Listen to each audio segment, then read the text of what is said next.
Paulo está falando sobre os dons do Espírito, quando ele vai falar sobre sermos membros diferentes no corpo de Cristo. Isso significa o quê? Nós não vamos fluir igual. O único cego que eu vi ser curado do meu ministério até hoje era cego de um olho só, estava orando pelo outro olho. Eu tenho até vergonha de dar o testemunho.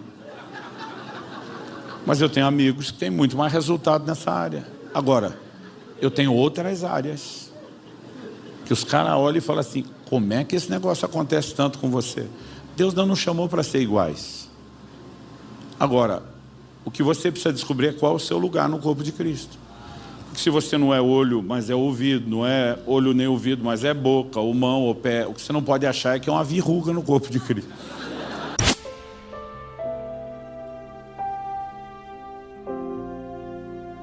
Porque a um é dada mediante o Espírito a palavra da sabedoria, a outro, segundo o mesmo Espírito, a palavra do conhecimento.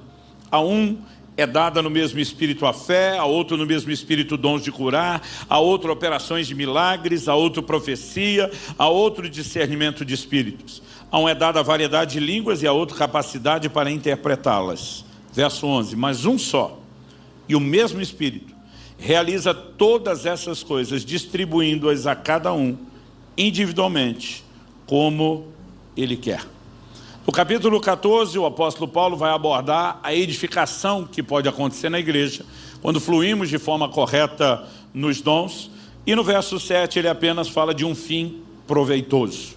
Esse fim proveitoso envolve tanto a edificação das pessoas, como a exaltação de Deus e do senhorio de Jesus. Mas eu quero começar chamando a sua atenção para a primeira frase do verso 1. Não quero que vocês estejam desinformados a respeito dos dons espirituais. A maior parte das traduções simplesmente apresenta a expressão a respeito dos dons, eu não quero que vocês sejam ignorantes.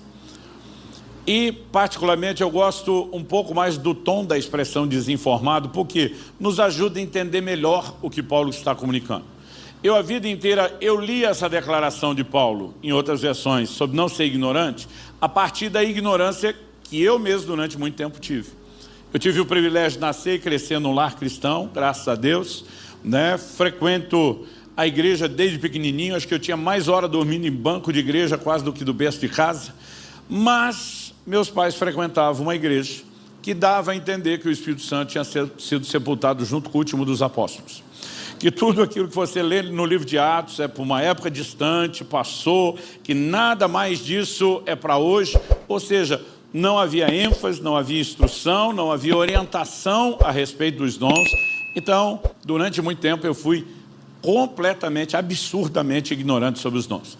Não sabia quantos dons eram, quantas manifestações do Espírito, seus nomes, não entendia como operava, não entendia o propósito, ou seja, não sabia nada.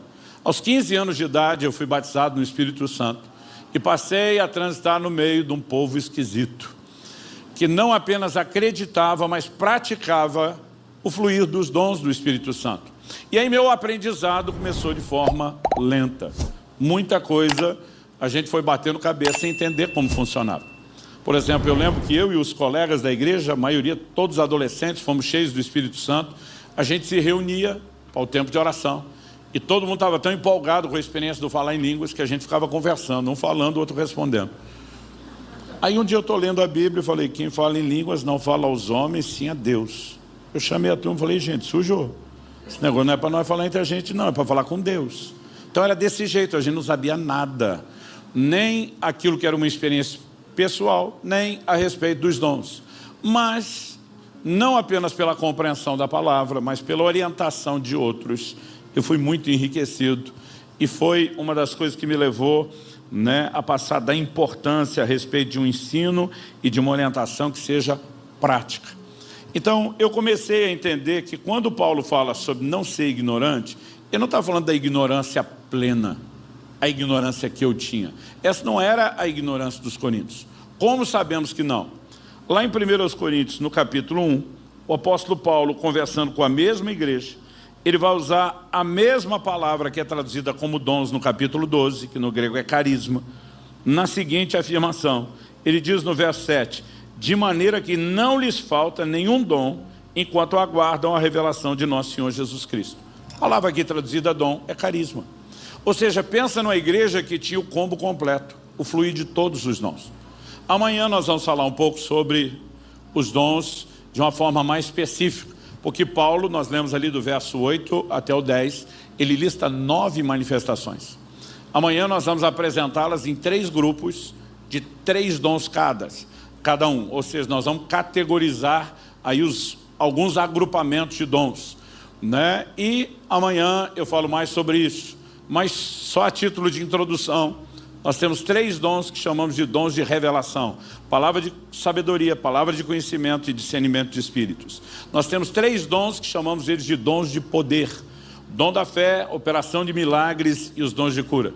E temos 3 que chamamos de dons vocais, né? Alguns chamam, né, de inspiração. Eu gosto de me dirigir a eles como vocais, porque são manifestações verbais, profecia, variedade de línguas e interpretação de línguas. Por que estudá-los em grupo? Porque eles funcionam de uma maneira muito parecida e amanhã a gente dá toda a base bíblica. Eu, como não sabia nada disso, eu era pessoa totalmente ignorante. A igreja de Corinto tinha o combo completo. Para Paulo falar, nenhum dom vos falta, ele já está rolando de tudo aqui. Os 3 dons de revelação, os 3 de poder, os 3 vocais.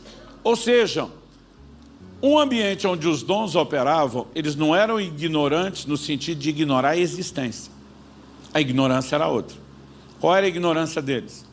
Pelo volume de correção, que vai se concentrar mais no capítulo 14 até do que no 12, nós percebemos que Paulo está enfatizando um elemento, que eles não deveriam ignorar o funcionamento correto dos dons.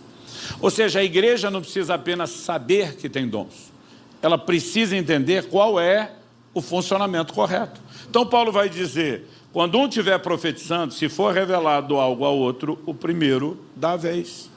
Ele diz, mas quando vocês forem falar aos profetas, 2, no máximo 3. Não vai profetizar, todo mundo está na reunião.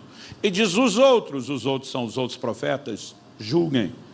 Ele está dizendo, porque essas manifestações também precisam de supervisão. A maior parte das orientações são de ordem prática. Paulo diz, vai falar em línguas que haja quem interprete. Se não tem intérprete, fala com você e com Deus. Não é que é proibido falar em língua, mas o seu irmão não precisa ouvir o que ele não vai entender. Então ele está dando orientações práticas a respeito do quê? Do funcionamento correto dos dons. E eu quero mexer nisso porque a maioria de nós ignora o aspecto prático da operação dos dons, que eu já vou adiantar o assunto que eu vou explicar daqui a pouco. Algo que eu aprendi aos 15 anos de idade e me ajudou demais, foi entender que quando falamos dos dons, os resultados podem ser espetaculares, mas o processo é simples. Então não importa se estamos falando da direção do Espírito Santo na nossa vida no dia a dia, ou se estamos falando da operação dos dons, entender isso é uma chave. Tem muito crente que fantasia o que é os dons. Então assim, ele fica olhando, ele pode estar num ambiente onde os dons são praticados, exercidos, mas ele pensa, isso é para qualquer um, menos para mim. Né? É quase como uma percepção, esse negócio está tão longe, é tão difícil, que eu não vou dar conta. Então assim, a gente tem uma teoria lá em Curitiba, que a maioria dos pastores concordam, que célula difícil de multiplicar é célula boa. O que é célula boa? É o nosso conceito de antigamente, life group, né? Vamos usar a linguagem aqui.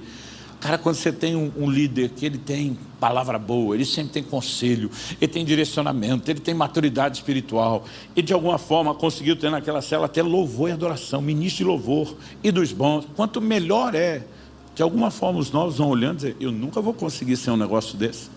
E a gente percebia que quando não era tão impactante, era mais simples, elas multiplicavam muito mais. Nós começamos a perceber que esse desenho se manifesta em todas as áreas da vida cristã.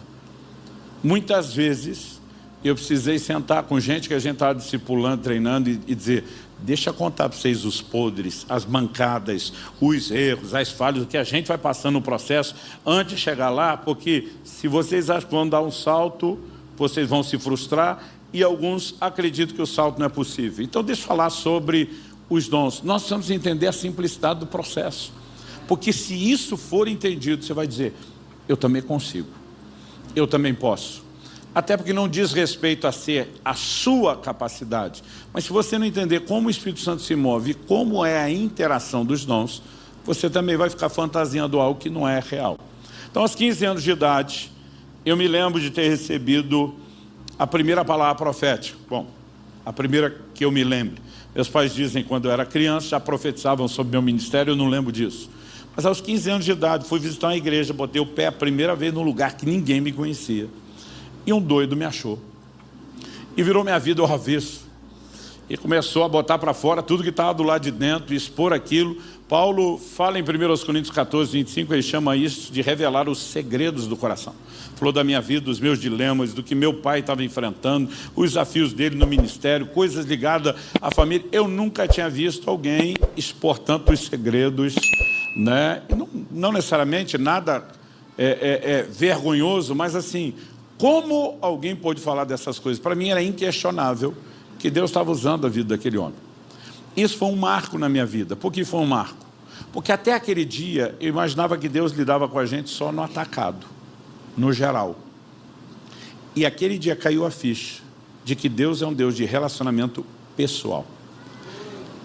Eu entendi, Ele me enxerga no meio da massa. Ele tem olhos não só para a linha geral, quero que todos vocês preguem.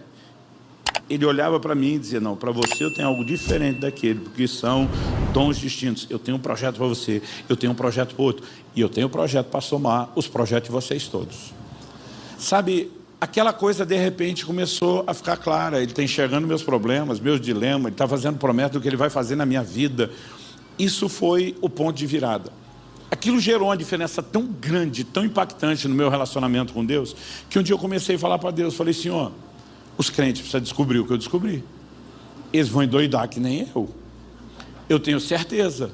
Eles precisam entender o relacionamento pessoal. Mas eu, no auge da sabedoria dos meus 15 anos, pensei, o que é que está faltando para a igreja de Jesus?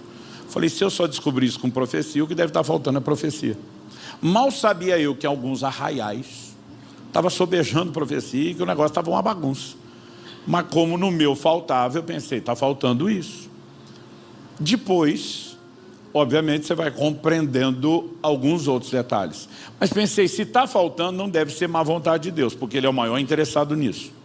Falei, então talvez falte profetas. Foi nesse dia que eu tomei a decisão, eu me ofereci. Falei, quero te ajudar a resolver o seu próprio problema. Estou me candidatando para ser profeta. As pessoas perguntam, pastor, como foi seu chamado?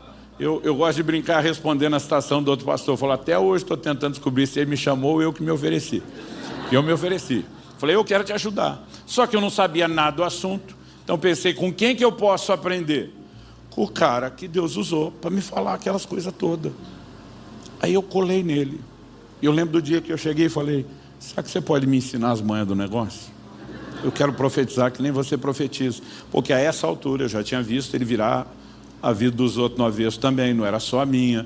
Aliás, eu já tinha visto Deus usar tanto a vida dele, que eu lembro do dia que eu falei, ó, quando você fala, Deus me disse, eu já nem duvido mais. Porque no início eu duvidava bastante. Dizia, será? Eu ficava pensando, será que tem margem de acerto, margem de erro? Essa deu certo, a outra não vai dar. Eu tinha muita desconfiança. Mas depois de ver, eu lembro que eu cheguei e falei, cara, me ensina, me dá o caminho das pedras, me ensina as manhas do negócio. Eu também quero profetizar. Ele falou, Luciano, se você quer, e quer muito. Ele falou, eu vou partir do pressuposto que Deus está trabalhando isso em você. Eu falei, é mesmo? Eu falei para ele. Ele falou, a Bíblia diz que Deus opera em nós o querer e o realizar segundo a sua boa vontade. Então ele falou, no meio do caminho talvez você vai precisar de uns filtros, que é avaliar motivações, entender processos, mas via de regra, ele desperta em nós desejos. Então, eu vou tratar como se você fosse de fato o candidato que Deus quer usar. Eu falei, que ótimo, porque eu tenho um monte de perguntas para fazer. Como que é a voz de Deus? É voz de homem, é voz de mulher? É sempre a mesma voz? Eu falei um pouco dessas coisas aqui, alguns meses atrás, num Power Night, falando mais sobre a liderança pessoal do Espírito Santo. Eu falei, como é que é? Porque quando alguém dizia, Deus me disse, eu imaginava um cara andando por aí ouvindo vozes. E era assustador, mas era o que eu imaginava. E eu comecei a perguntar, como que é? Ele falou, não, eu não ouço com o meu ouvido. Eu falei, como é que é?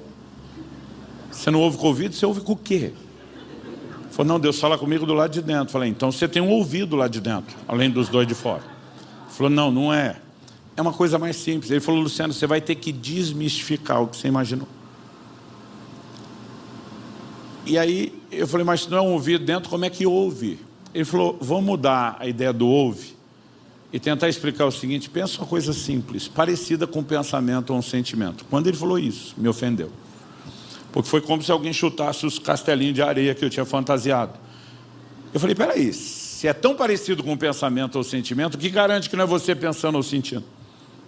Ele olhou para mim e falou, aquela palavra que eu te der era eu pensando ou sentindo. Eu falei, não, aquela foi boa pra caramba. Porque você não tinha como saber nada daquilo, sem chance de ser você pensando ou sentindo. Ele falou, eu só estou tentando simplificar o processo. Resultado pode ser espetacular, processo é simples. Então ele falou, eu preciso te ajudar a entender essa simplicidade, senão você não vai a lugar nenhum. Porque se você não entender como é que o Espírito Santo fala, você não vai ser um bom parceiro para ele. Aí ele olha para mim, ele teve muita sabedoria usar isso. Ele falou, você tem certeza da sua salvação? Eu falei, tenho. Ele falou, quanto? Eu falei, muita. Se morresse hoje, eu falei, não importa o jeito. Na hora, eu estava do lado de lá, ia me encontrar com o Senhor Jesus, não tenho dúvida. Ele falou, como é que você sabe? Eu falei, sei lá, como é que eu sei? Eu sei. Ele falou, Jesus já te apareceu para te dizer pessoalmente, eu te garanti com o meu sangue, tu está dentro. Eu falei, nunca vi a cara dele. Ele falou, mas um anjo apareceu com uma cópia autenticada do livro da vida, tá aqui o número de protocolo tal, apresenta na entrada, você está garantido. Eu falei, também não rolou. Ele falou, mas você viu o céu? Eu falei, também nunca. Mas ouviu uma voz de trombeta chamando seu nome? Também não. Ele falou, você nunca viu e ouviu nada? Eu falei, não. Ele falou, você não sabe nem se o céu existe. E vai ter certeza que é salvo? Eu falei, eu sei que eu sou salvo. Eu sei porque sei, porque sei. Hoje eu teria dito, como é que eu sei? Não sei. Mas que eu sabia. Eu só não sabia como é que eu sabia. Mas eu sabia. E ele me ajudou a descobrir de onde vinha tanto sabimento. Sabeção. E ele falou assim, eu quero te mostrar. Eu uso isso só para mostrar que eu aprendi a palavra certa. Ele falou, eu quero te mostrar qual é a fonte da sua sapiência. Como é que você sabe? E ele foi para Romanos 8,16, ele leu comigo, o Espírito testifica com o nosso Espírito que nós somos filhos de Deus. Como é que a gente sabe? Testificar é sinônimo de testemunhar. Se o testemunho vem dentro de nós, no nosso espírito, a gente chama isso de testemunho interior. Por meio do testemunho interior, a gente sabe que é filho de Deus. E a partir daquele dia eu comecei a entender como é que eu sabia. Então é ele que traz... Ele falou, Luciano, se num assunto tão importante como esse, ele decidiu falar conosco sem precisar dar uma visão espetacular. Nem você ouvir uma voz audível. Por que é que você acha que no dia a dia, em outras manifestações, a coisa não pode ser tão simples? E de repente a ficha caiu. Eu falei, me fala mais sobre isso. E antes de falar o que ele falou, eu quero chamar a sua atenção aqui para o texto que nós lemos de 1 Coríntios 12. Porque a primeira coisa que Paulo fala, olha, vocês não podem ser ignorantes. No verso seguinte, o 2, ele diz, vocês sabem que quando eram gentios, que conversa é essa, eram gentios? Paulo está falando com a igreja de Corinto, na Grécia. O que é um gentio? Todo não judeu é um gentio. Então assim... todo mundo era gentil. Mas como no Antigo Testamento, porque os judeus eram o povo que primeiro correspondeu a Deus, entrou com aliança, era o povo separado, eles passaram a usar a expressão gentil para falar do pagão que não conhece a Deus. Então Paulo está dizendo, quando vocês eram gentios, é tipo, espiritualmente falando, antes da conversão, vocês eram levados onde? E diz, se deixavam conduzir aos ídolos mudos, conforme vocês eram guiados. Do que ele está falando? Idolatria teve presente antes de vocês conhecerem a Deus. E ele chama o ídolo de mudo. No Salmo 115, a Bíblia diz que eles têm olhos e não veem, poderiam ser chamados de cego. Têm ouvidos e não ouvem, poderiam ser chamados de surdos. Tem mãos e não apalpam, tem pés e não andam, tem nariz e não cheira. E uma das características, tem boca e não fala. Mas aqui Paulo só destacou isso, mudo. O que ele está dizendo? Os falsos ou pseudo-deuses que você achou que tinha, não falavam com você. E ele está estabelecendo um padrão de contraste. Porque eu e você servimos a um Deus que fala. Fala primeira e primariamente por meio da sua palavra, o meio através do qual a gente testa todas as outras formas, mas fala também de forma pessoal. Ele vai falar de coisas que não tão necessariamente ligadas à doutrina. Ele vai falar comigo e com você a respeito de assuntos pessoais. E a Bíblia está cheia de exemplos de Deus fazendo isso com as pessoas. Eu acho que foi mês passado aqui que eu dei o testemunho. Eu acho que a igreja que eu mais prego depois de Curitiba é aqui, então eu já nem sei o que eu falei quando. Mas eu lembro de ter compartilhado já o que aconteceu no ano passado, início de fevereiro do ano passado. Deus me mostrou quem era meu genro, antes da minha filha conhecê-lo. Informação privilegiada. Quando ela conheceu e me disse, pai, eu vou casar com esse menino, apesar de dar uma de difícil com ela, dizer, você está maluca, dentro de mim já fazendo festa. Por quê? Deus tinha falado comigo e eu tinha testemunhas disso. Então Deus pode falar de forma muito pessoal. E no dia a dia eu e você vamos precisar de diretrizes. Jesus disse, ide por todo mundo, prega o evangelho. Então qualquer lugar que eu vou, eu estou obedecendo ele. Mas quando Paulo tenta entrar na Ásia, o Espírito Santo diz, não. A Bíblia diz, o Espírito de Jesus o impediu. E Paulo não devia estar tão errado, que no futuro a Ásia veio ser o maior palco do ministério dele. Mas provavelmente não era o timing, não era a hora certa. Então nós precisamos de direção pessoal. E o Espírito Santo quer fazer isso, Deus quer falar na minha e na sua vida, amém? Só que no verso 3, ele vai simplificar os processos como Deus fala. Ele diz, por isso quero que entendam que ninguém que fala pelo Espírito de Deus afirma anátema Jesus. Por outro lado, ninguém pode dizer Senhor Jesus, senão pelo Espírito Santo. Ele pegou só os dois extremos. A palavra anátema, na melhor das hipóteses, significa algo abominável. Na pior, mais pesado, maldito. Ele está dizendo ninguém que fala pelo Espírito. A definição de profetizar é falar por outro. Ninguém que fala pelo Espírito Santo vai jogar contra o patrimônio, atacar Jesus ou falar mal dele. Por quê? Não faz o menor sentido você imaginar o Espírito Santo dividido com a Trindade, ou negando o seu caráter e difamando alguém. Então ele diz, se essa mensagem está confusa, já dá para você saber que não procede dele. O Espírito Santo nunca vai contradizer a palavra que ele mesmo inspirou. Outro dia um falou para mim, não, Deus falou comigo. O quê? Que essa mulher que eu tenho, quem me deu foi o Satanás, não foi ele, que ele vai me dar uma dele. Eu falei, tá bom que eu vou cair nessa sua. Que o Espírito Santo que inspirou tudo que inspirou sobre o casamento é ficar com essa conversa mole sua. Sabe, nós temos parâmetros para poder avaliar. Então não é porque alguém falou que Deus falou que você tem que engolir. Aliás, a Bíblia diz, falem os profetas, outros julguem. Toda profecia tem que ser submetida a julgamento. E o propósito da profecia também não é dirigir a sua vida. A Bíblia diz que os que são guiados pelo Espírito de Deus são filhos de Deus. Normalmente o contexto da profecia tem muito mais a ver com confirmar do que dirigir. Mas esse é assunto para amanhã. Vamos voltar aqui. Então ele diz, se atacou o patrimônio, falou mal de Jesus, não é Espírito Santo. Por outro lado, ninguém pode dizer, Senhor Jesus, promoveu o senhorio de Cristo, a não ser pelo Espírito Santo. Então é lógico que ele pegou o caso extremo, a pior possibilidade, não é Deus falando, com a mais genérica possível de Deus falando. Mas ele está mostrando o quê? Há formas da gente avaliar. E se precisa ser avaliado, é porque o processo não era considerado uma coisa tão espetacular como eu e você imaginamos. Quando Paulo escreve aos Tessalonicenses, diz, não desprezem as profecias. Se por um lado não é para pegar e guiar, e diz também não joga fora.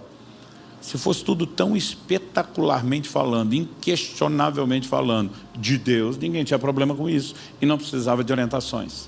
Então nós precisamos pensar no pacote como algo mais simples do que eu e você talvez imaginamos.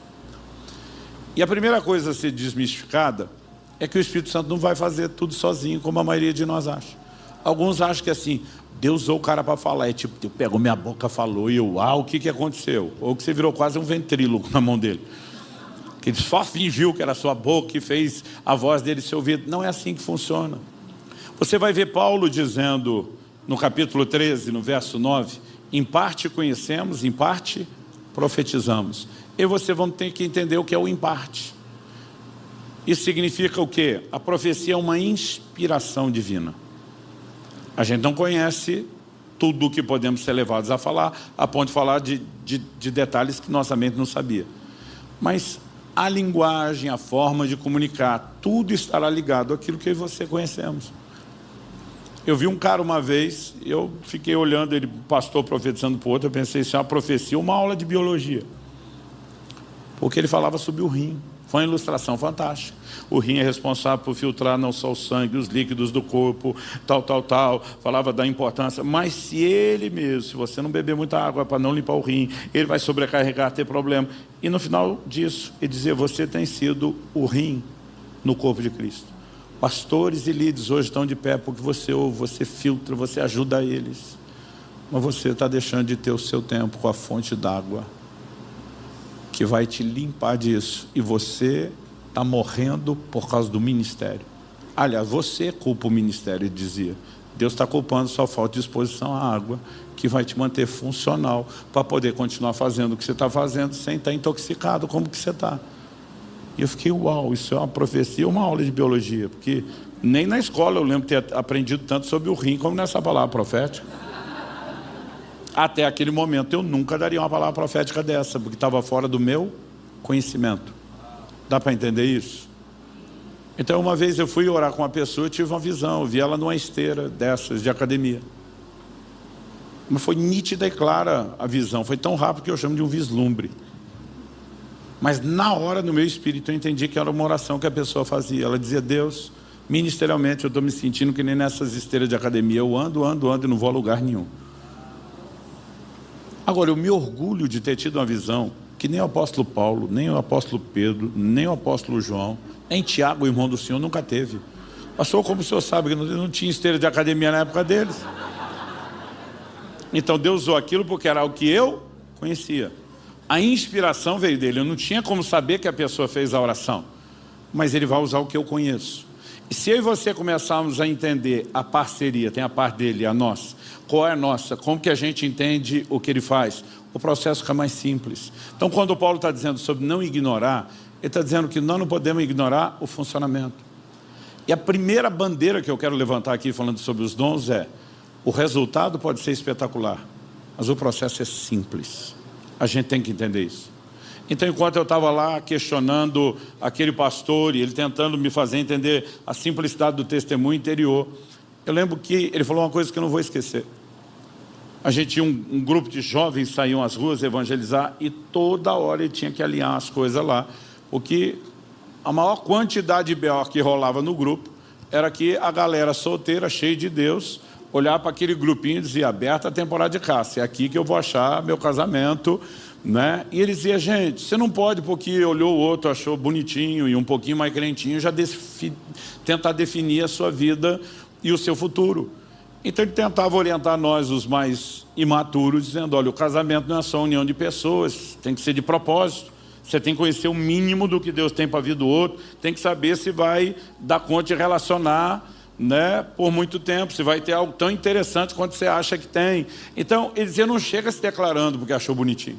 Ele vai dando um passo de cada vez, conhece, conversa, cria amizade, relacionamento, descobre não só interesses mútuos, mas o alinhamento do propósito. Porque diz, se você estiver na iminência de declarar e descobriu que não era tudo o que você achava que era, do jeito que foi chegando, você vai saindo devagarzinho, sem criar nenhum constrangimento, tira o time de campo e não precisa ter nada da quantidade de dor que vocês passam.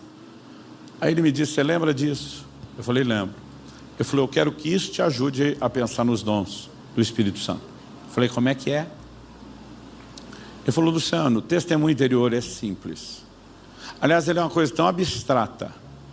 Ele falou, quando eu soube depois, você me dando detalhes do que foi que eu falei a seu respeito, ele falou, eu fiquei tão impressionado, impactado quanto você. O que para mim que estava falando era tudo tão subjetivo. Não era objetivo como foi para você que conhece a história. Para mim era abstrato, para você era concreto. E diz, o resultado pode ser espetacular, mas o processo é simples. E ele falou, a melhor forma de aprender a fluir, e eu sempre digo quando as pessoas me perguntam, pastor, como que eu aprendo a mover nos dons? Minha resposta é, movendo. Mas como é que é? Eu falo, você aprende a fazer fazendo. E está lá na Bíblia, se você não quer acreditar em mim. 1 Coríntios capítulo 14, verso 31. O apóstolo Paulo diz assim, todos podereis profetizar. E diz, um após o outro, para que todos aprendam e sejam consolados. O que é todos aprendam? Ensino na Bíblia não é baseado em palavra profética de inspiração.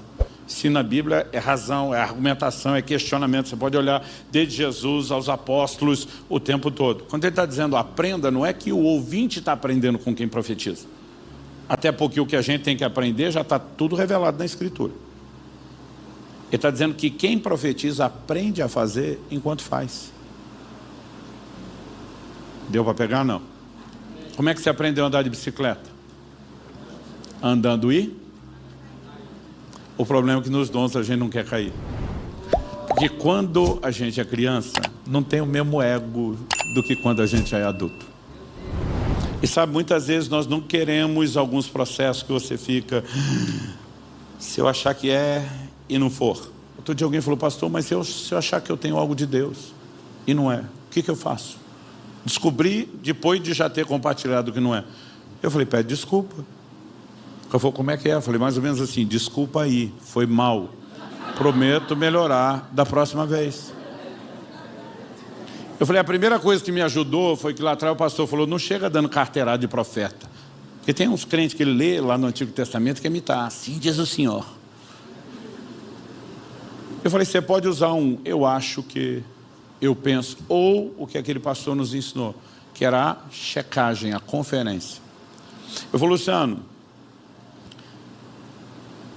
suas primeiras experiências provavelmente vão brotar nos ambientes de oração e adoração. Não é porque o Espírito Santo é mais forte essa hora, é porque a gente pela entrega está mais sensível. Ele falou, deixa eu te dizer como vai ser mais ou menos o negócio. De repente você vai olhar para alguém e você vai ter uma sensação. Os pentecostais tinham uma frase para isso. Tem mistério.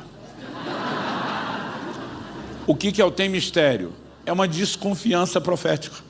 Desconfiança, porque você ainda não tem certeza de nada. Aliás, eu aumentei a frase desse pastor que ele me orientou, e eu falei que você vai olhar para alguém e vai ter uma sensação mais ou menos assim, parece que talvez, quem saiba, pode até ser que Deus esteja querendo falar alguma coisa que eu não sei bem direito o que é. Mistério, é a desconfiança. Ele falou, bateu isso, começa a orar e procurar entender. Ele falou, você não vai entender tudo. Primeiro, porque nem a gente está tão sintonizado. Segundo, tem hora que Deus não quer que a gente saiba. Eu lembro de uma vez que eu fui pregar em outro estado. Quando eu entrei na casa que me receberam, nunca tinha visto ninguém, não conhecia ninguém, né? Apenas soube, esses são os anfitriões, acabei de conhecer. Fui para o quarto deixar as malas, falou, pastor, nós saímos tanto tempo, o senhor tem tempo para descansar aí, fica à vontade. Fui lá, e eu lembro que eu comecei a orar. Minha primeira oração falei, Senhor Jesus, duas coisas que eu tenho procurado fazer nas minhas viagens. O Senhor disse quando alguém nos recebesse, para comer tudo, de tudo que puser diante de nós. Demorei para entender o de tudo, antes eu comia tudo. E eu falei, eu vou te obedecer nisso. Mas o Senhor falou, cure os enfermos que nela houver. Se tiver um enfermo nessa casa, eu quero ser um instrumento seu. E eu não quero nem que eles me peçam. O Senhor pode sair na frente e mostrar. Enquanto eu estava orando por isso, o Espírito Santo falou comigo. A esposa do seu anfitrião tem uma sequela do segundo parto. Ela vem orando por isso há muito tempo. Eu fiquei impressionado. Eu não sabia nem quantos filhos eram, mas falei, tem que ter pelo menos 2. Ou um parto, ainda que se não houver um filho que deixou alguma sequela. Mas eu fiquei dizendo para Deus, me dá mais detalhes. E dizer, porque você quer detalhes? Eu dizer, porque eu quero impressionar. Eu quero provocar a fé dela. Eu quero que essa mulher saiba que ela está recebendo um profeta de Deus em casa. E quanto mais precisa for a palavra, maior a correspondência. Eu orei por 2 dias e Deus não me falava mais nada. Até que eu desisti de tentar. Eu lembro de um momento onde tivemos um mover de Deus. Era para ser um churrasco. Ninguém comeu as carnes, porque queimou tudo na churrasqueira, porque o mover de Deus pegou lá, nós esquecemos o negócio. Nem os cachorros quiseram, tão queimado que estava, para você ter ideia. Mas eu lembro que nessa hora eu desisti de esperar, fui até ela e falei, olha, desde que eu cheguei, Deus me mandou liberar cura sobre você, eu quero impor as mãos. E falei, eu quero que você e o seu marido saiba que Deus foi muito específico, ele me disse que é uma sequela do segundo parto. E eu fiquei quieto esses 2 dias, porque eu estou pedindo para ir detalhes. E eu queria detalhes para te impressionar, para dizer, o homem de Deus chegou sabendo tudo. Mas de alguma forma Deus não fala mais nada. Quando eu falei isso, a mulher começou a chorar, ela falou, pastor, nesses anos que eu oro, uma das poucas coisas que eu peço a Deus é, quando o Senhor enviar alguém para ministrar minha cura, não dê detalhes. E daqui a pouco eu pensei que podia ser algo bem pessoal. E que o enxerido era eu. Então, às vezes, a gente quer inventar as coisas que não precisa. E bastou impor as mãos e o milagre aconteceu na hora. Sabe, a gente precisa simplificar as coisas.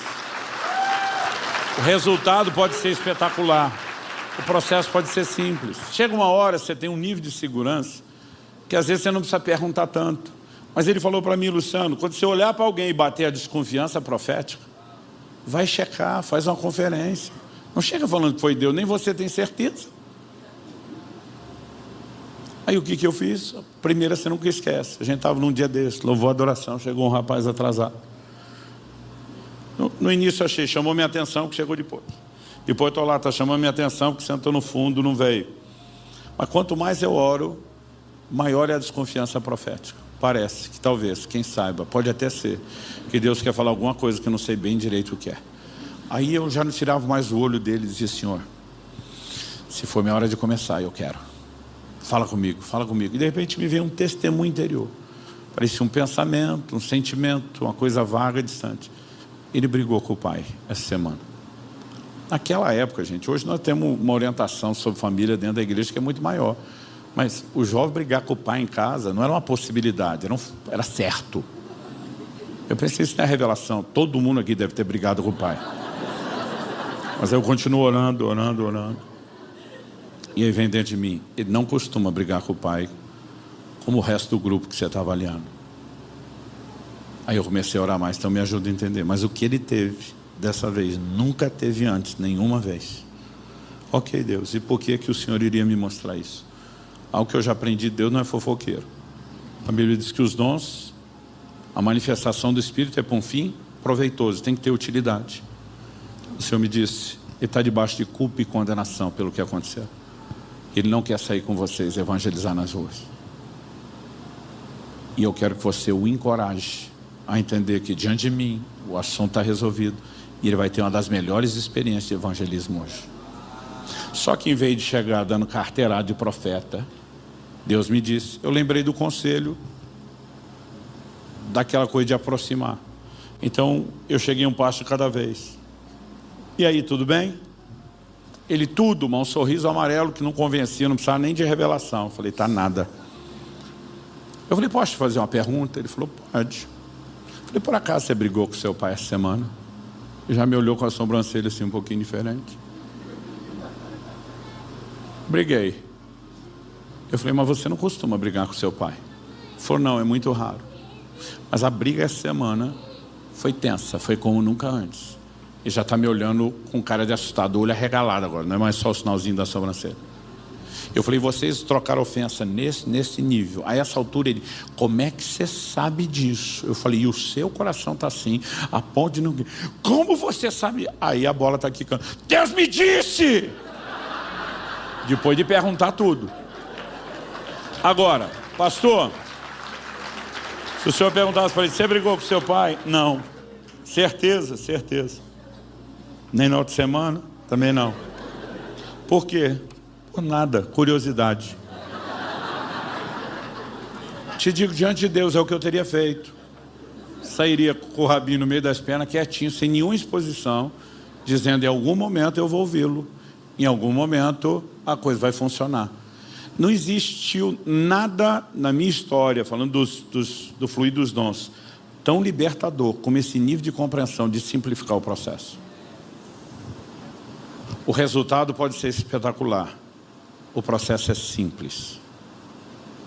Eu falei que o pastor Ei me deu uma oportunidade de ministrar aos pastores da paz e que ele me deu muito tempo para falar sobre os dons. Então lá a gente ensinava, contava experiência e podia ter o laboratório prático de movendo os dons e indo explicando o que estava acontecendo. E teve uma hora que eu estava orando, não contei isso aqui, né? Foi só na outra. Ok. Tem hora que dá um escreve por cima. Esqueci o nome disso. Se eu falar alguma coisa que eu estou falando de novo, vocês me ajudam. Não você que está ouvindo a primeira vez, que não sabe o que eu falei antes. Tem hora que a gente pergunta, falou não, eu digo, mas estava no outro, não. A gente estava num momento e começamos a a ter um mover de cura. A gente estava falando sobre os dons de poder, os dons de cura, e o pau começou a quebrar, as curas rolando. Daqui a pouco, eu olho na primeira fila, que era onde o pastor Eibe estava, sumiu o pastor Eibe. Não sei porque eu pensei em olhar para ele ou procurá-lo, mas aquilo me chamou a atenção.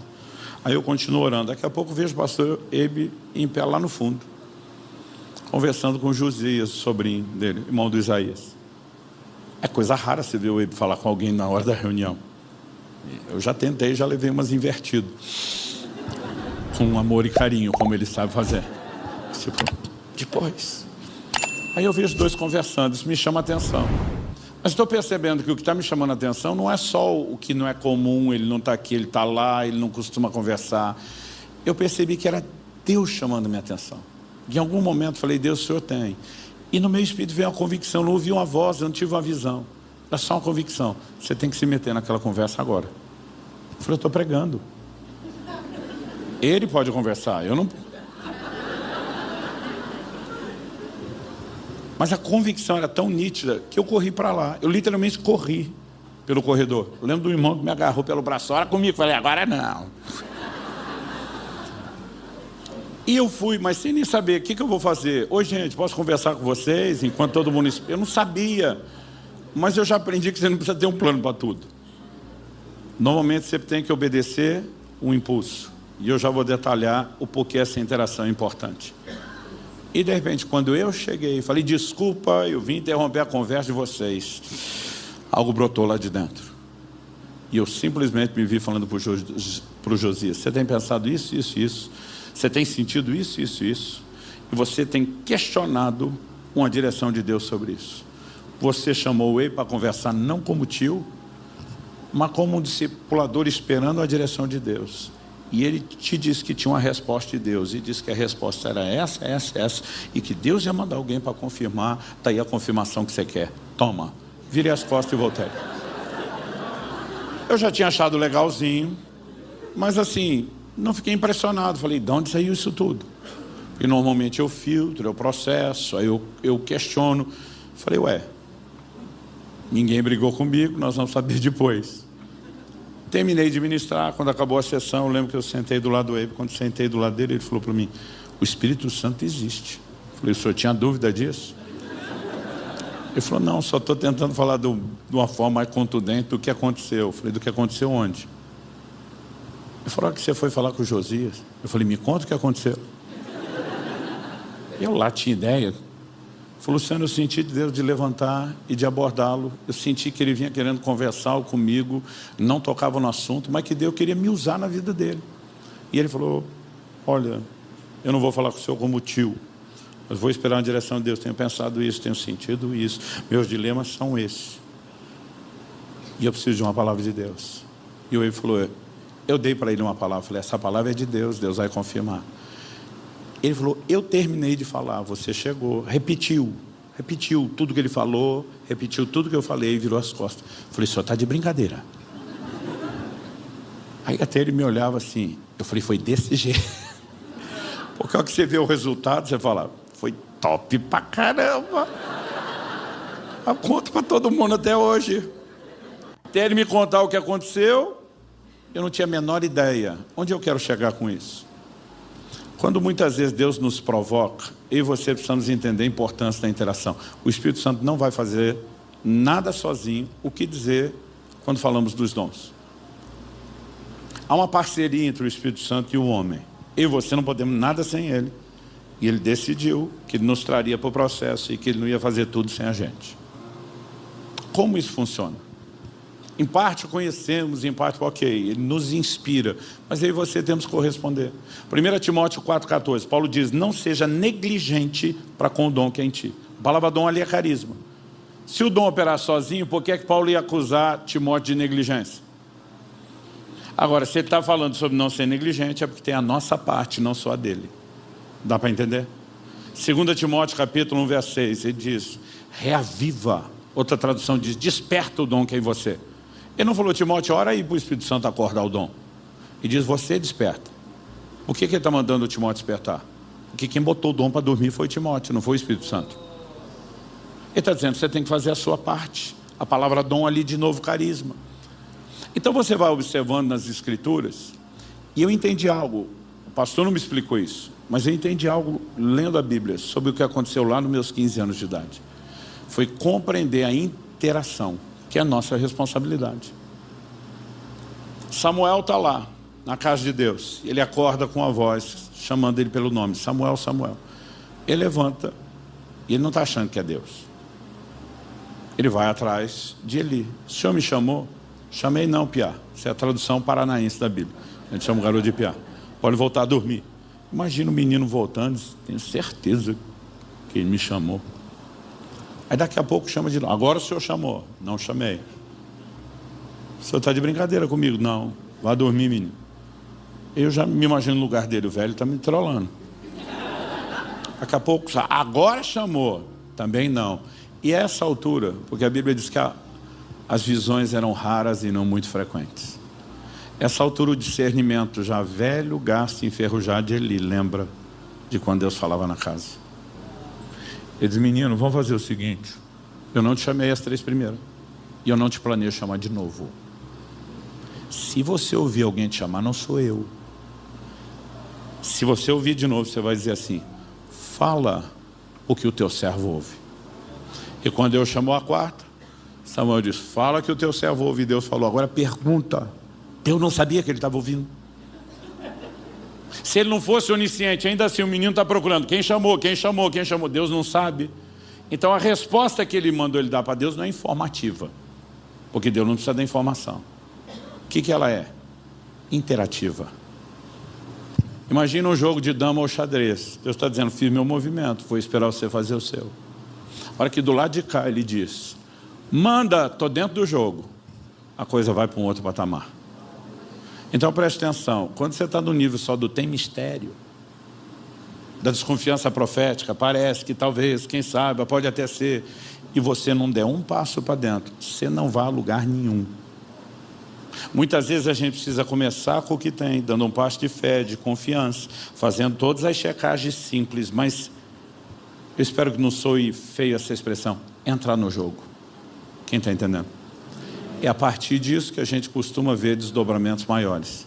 Mas se a gente não entender que tem interação, que o processo é simples, embora o resultado possa ser espetacular, e a gente não souber a maneira de cooperar com ele, nós não vamos muito longe. A diferença entre quem tem muita história de dons para contar e quem não tem nenhuma, é que a maioria das pessoas que não tem nenhuma, ele nunca passou do lugar da dúvida, da desconfiança. Às vezes eu começo a contar o processo e desmistificar, as pessoas falam, mas isso acontece comigo.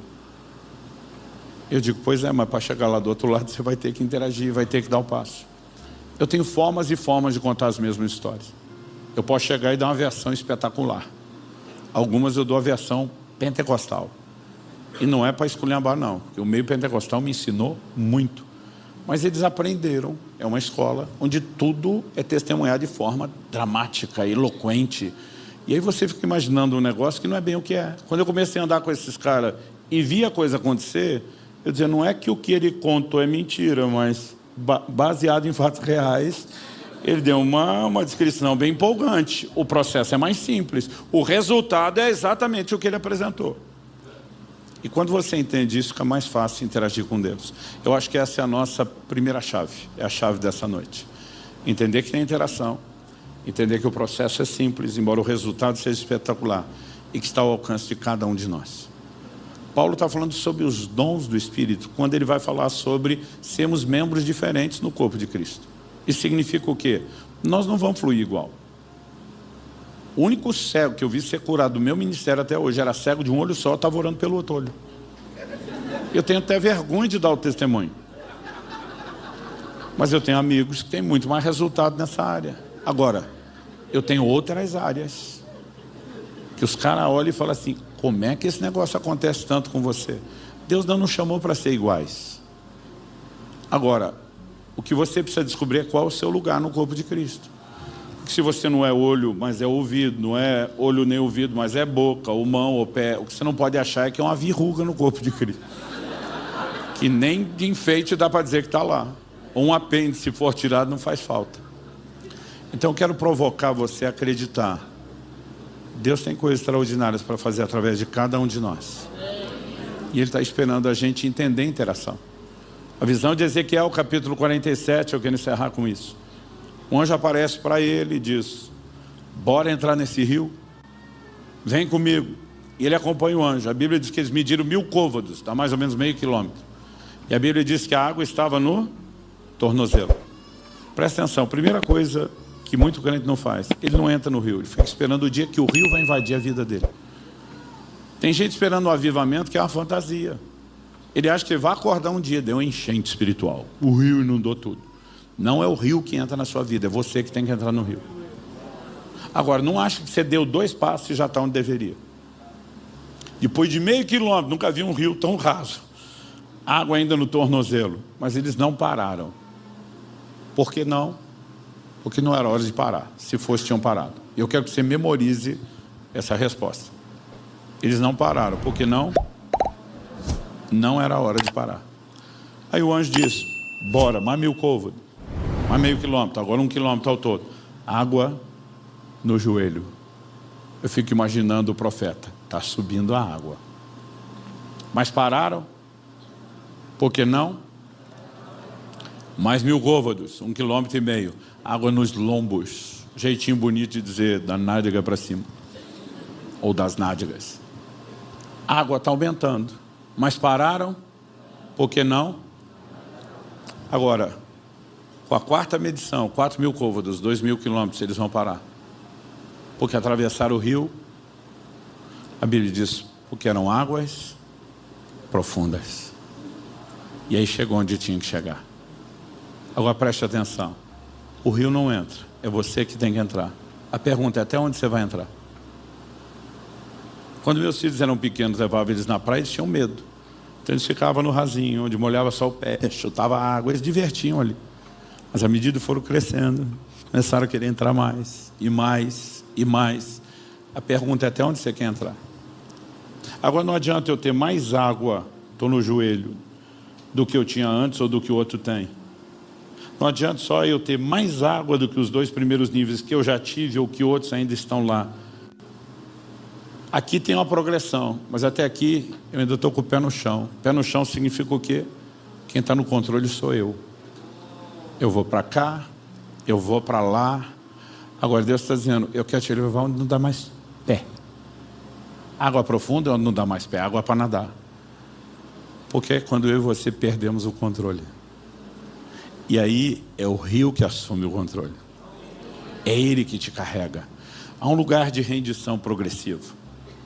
Paulo diz em 1 Coríntios 14: visto que desejais dons espirituais, procurar progredir neles. O que é progredir no dom? O Espírito Santo não vai melhorar o que ele faz aos poucos. Ele faz tudo direito. Eu e você vamos entender melhor o dom, vamos aprender a fluir melhor com ele. Nós vamos sendo refinados no processo de aprendizado. E a gente vai ter que ter um entendimento de que a gente vai ter que se expor um pouquinho. É por isso que vocês têm um privilégio gigantesco que muita igreja no Brasil não tem. Qual é o melhor ambiente para o treinamento dos dons? Isso se chama Life Group. Outro dia um cara foi num culto nosso lá em Curitiba. Ele falou: pastor, eu estou frustrado. Eu peguei umas conferências suas de avivamento dos dons, o pau quebrar. Aqui vocês têm culto normal? Eu falei: todo domingo. Eu falei: defina normal. Porque para nós tem um padrão do que é bíblico, do que é certo, do que a gente precisa. Não, porque não viu o Senhor revelar ninguém, curar ninguém. Eu falei: meu amigo, presta atenção. Quando Paulo fala dos dons, ele sinaliza um ambiente. Ele diz: quando vos reunis, ele diz, um tem salmo, outro tem doutrina, outro tem revelação, outro tem língua, outro tem interpretação.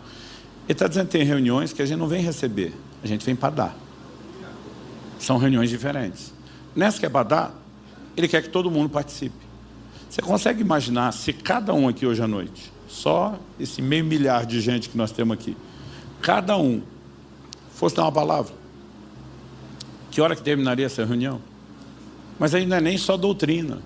Cada um fosse cantar, bom, se eu cantasse acabava a reunião, não ia demorar mais. Mas cada um de nós fosse ter uma revelação. Ou seja, é possível praticarmos isso aqui? Não.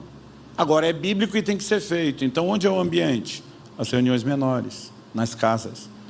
Nosso maior ambiente de treinamento, encorajamento e promoção dos dons, lá em Curitiba, são as reuniões nas casas.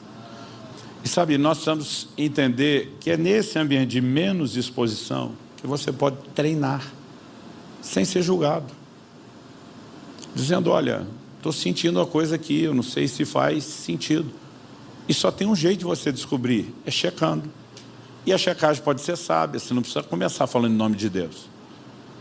Mas de repente você acorda com um negócio do nada. Ou vem, porque a gente tem mania, é da minha cabeça. Tem hora que eu penso assim, só tem um jeito de descobrir se é. Eu entrei um dia no meu escritório, entrei para pegar, escritório de casa, não era de trabalho, entrei para pegar um documento, me vem um negócio, liga para fulano. Um pastor amigo meu aqui de São Paulo. Primeira coisa que homem pensa, porque o nosso poder relacional é um pouco menor do que o das mulheres. Ligar para quê? Primeira coisa que você pensa, tenho nada para resolver. É raro um homem ligar e dizer, está tudo bem. O que você quer? Nada, só para nós papear a gente é objetivo demais. Primeira coisa que eu pensei, ligar para quê? E aquele negócio, liga. Eu falei, eu não quero, não é do meu feitio. Eu já deduzi, Deus está me incomodando. Passei a mão no telefone, liguei. Quando ele atende do outro lado e diz, que surpresa você me ligando. Eu que não sei porque eu estou ligando, nem o que eu vou falar, digo, pois eu estou tão surpreso quanto você. Só que a hora que eu dei o passo, ele atendeu e entrei. Veio outro movimento. Pergunta se ele acabou de fazer uma oração pedindo uma provisão de 3 mil reais. E agora a coisa está ficando específica. Eu falei, por acaso antes de eu ligar, você tinha feito uma oração a Deus pedindo uma provisão específica de 3 mil reais? Primeiro um silêncio. Depois uma voz emocionada dizendo, eu tinha acabado de fazer oração quando o telefone tocou. Pensei, Deus me usou para confirmar que ouviu. Aí aquele testemunho interior diz, pega a conta e transfere. A primeira coisa que eu pensei, o que é que eu tenho a ver com isso? Pediu para tu, não foi para mim? Mas eu falei, ele estava certo sobre ligar, ele estava certo sobre o resto, ele está certo sobre tudo. Falei, me passa seu número de conta que eu vou transferir os 3 mil. Aí meu amigo do outro lado, em vez de ajudar, ele disse, o que é que você tem a ver com isso? Falei, estava pensando a mesma coisa. Eu falei, quando eu te liguei, eu tinha como saber que você tinha acabado de orar? Não. Eu tinha como saber o valor pelo qual você tinha orado? Ele falou, impossível. Falei, pois é, a mesma voz que mandou te ligar, que diz que você orou, que diz pelo quanto você orou, mandou eu transferir. Você vai brigar com a voz? Anota aí. Um dia eu falei isso, um engraçadinho oportunista gritou, liga para mim. Falei, vai orar primeiro. Vamos ficar em pé para parecer que está acabando.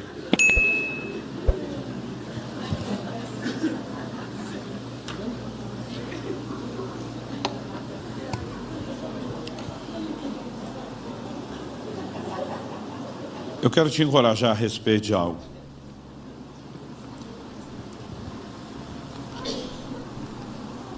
Essa clareza básica inicial é uma faísca de ignição. Mas você está num ambiente de ativação. E talvez você vai sentir que Deus te provocou de uma forma que não é só o que você ouviu.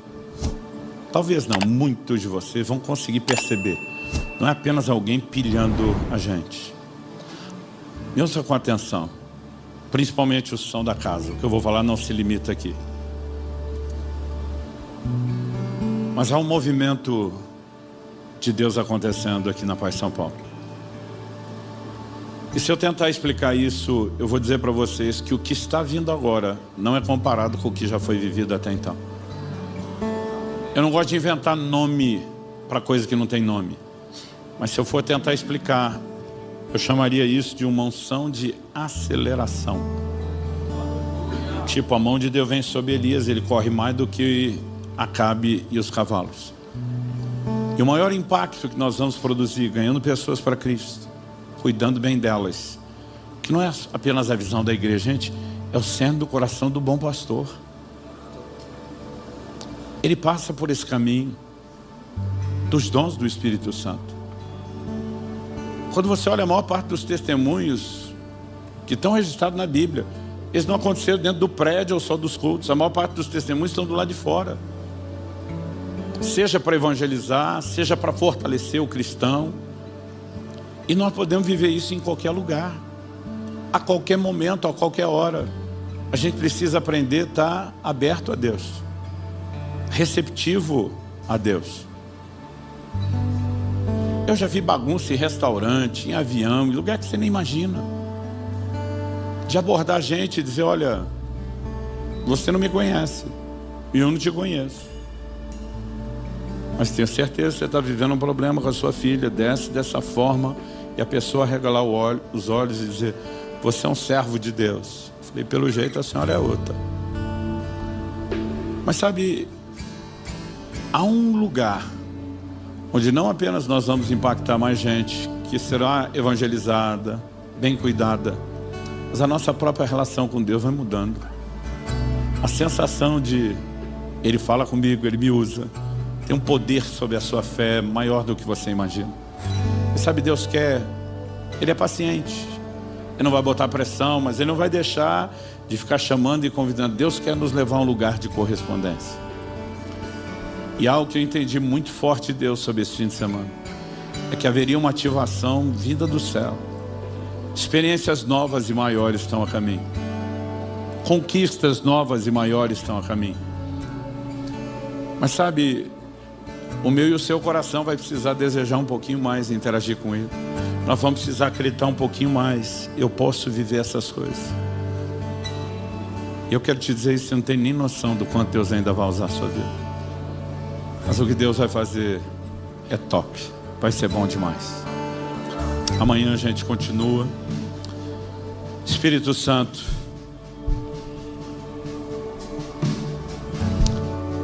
a sua presença, o seu mover nesse lugar inquestionável. Nós só te pedimos que não se limite aqui agora, nem só a segunda sessão da conferência, seja qual for o horário que cada um vai escolher amanhã. Nós oramos por um novo tempo. Nós oramos por dias de rompimento. Nós oramos por dias de ativação. Nós oramos por dias de enchimento do Espírito Santo. Nós oramos por dias de restauração da sensibilidade que muitos perderam ao longo do caminho. Nós oramos que o Senhor provoque a fome, o anseio. Sopra sobre nós. Aqui e agora, mas não só aqui e agora. Eu quero que você comece a falar com Deus, do seu jeito, da sua maneira, como você entender que devo. Os músicos vão ministrar e por enquanto vou pedir que você não cante. Vou pedir que você ore. Há um ambiente de liberação dos céus. Para alguns será uma nova unção, uma nova percepção, o resgate da sensibilidade. Para alguns será a liberação de dons que você nunca experimentou. Para outros será um reavivar deles. Eu sinto que alguns vão ser tocados por Deus com uma fome, um desespero por Ele, de uma forma como você ainda talvez não viveu. Eu só quero te pedir, se expõe um pouquinho e deixa que Ele toque a sua vida. Ore como você achar melhor, em pé, sentado, de joelho, em voz baixa, em voz alta. Português, na linguagem sobrenatural de oração. Vem, Espírito Santo. Vem sobre cada um de nós.